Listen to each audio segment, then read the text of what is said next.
ఇందిరమ్మ ఇల్లు ఎవరికైతే L1, L2, L3 కేటగిరీలో వచ్చాయో వాటిలలో L1 కేటగిరీ వాళ్ళకు స్థలంలో ఎవరైతే ఇల్లు కడుతున్నారో వాళ్ళకు 5 లక్షలు వేసి శాంక్షన్ అయింది.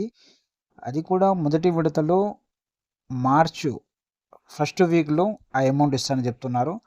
అదేవిధంగా ఎవరికైతే L2 కేటగిరీలో వచ్చిందో వాళ్ళకు కూడా 2 BHK డబుల్ బెడ్రూమ్ ఇల్లు ఇస్తానని చెప్తున్నారు. వాటి కోసమని రీసర్వే చేస్తున్నారు. 2 BHKలో ఎన్ని ఫ్లాట్లు ఖాళీగా ఉన్నాయి, వాటి పరంగా L2 కేటగిరీ వాళ్ళకు దాంట్లో ఇల్లు ఇవ్వాలని వాళ్ళు చూస్తున్నారు. దానికోసమని మీరు ఒకవేళ మీకు L2 అని వస్తే ఖచ్చితంగా మీకు ఇల్లు వచ్చే అవకాశం ఉంది. కాబట్టి మీరు L2 వచ్చిన వాళ్ళు 2 BHK బెడ్రూమ్ వచ్చినా కూడా మీరు ఖచ్చితంగా తీసుకోండి.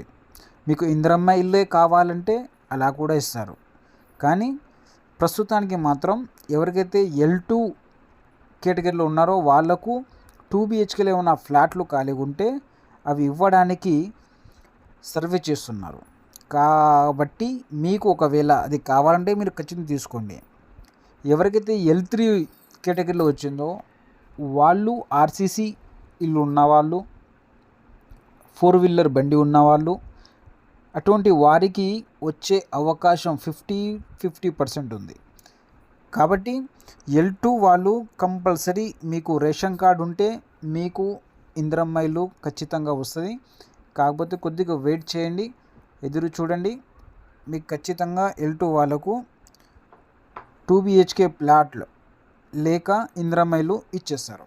ఎవరికైతే L1 వాళ్ళు ఉన్నారో వాళ్ళు ఒకవేళ ఈ స్థలంలో ఇందిరమ్మ ఇల్లు కట్టడానికి మీరు పని స్టార్ట్ చేసినట్టయితే మీకు ఖచ్చితంగా 3 విడతల్లో మీకు అమౌంట్ ఇవ్వడం జరుగుతుంది.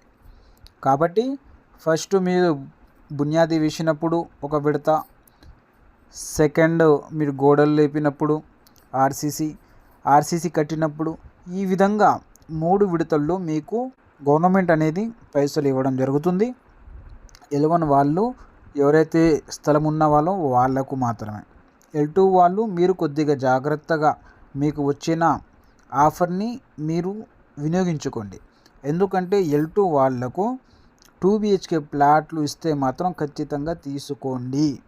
ఒకవేళ మీరు తీసుకోకుండా మాకు ఇందిరమ్మ ఇల్లే కావాలి, మాకు స్థలం కావాలి, స్థలంలో ఇల్లు కట్టుకుంటామంటే మాత్రం మీకు కూడా కంపల్సరీ ఇస్తారు. కాకపోతే మీకు లేట్ అవుతుంది. కాబట్టి మీకు ఒకవేళ 2 BHK కావాలంటే తీసుకోండి, వద్దనుకుంటే మీరు తర్వాతకైనా మీకు ఖచ్చితంగా ఇందిరమ్మ ఇల్లు ఖాళీ స్థలంలో కట్టి ఇస్తారు.